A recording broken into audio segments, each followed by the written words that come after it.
Mi branimo naše interese na način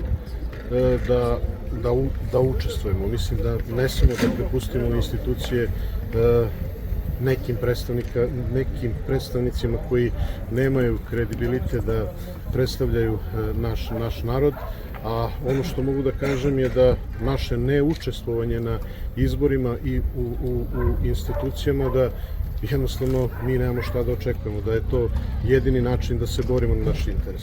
Jel očekujete promenu odnosa prema Srbima nakon formiranja institucija? Pa to ne zavisi od nas. Mislim da to ne zavisi od nas, da u mnogome tu ima ulogu i međunarodna zajednica.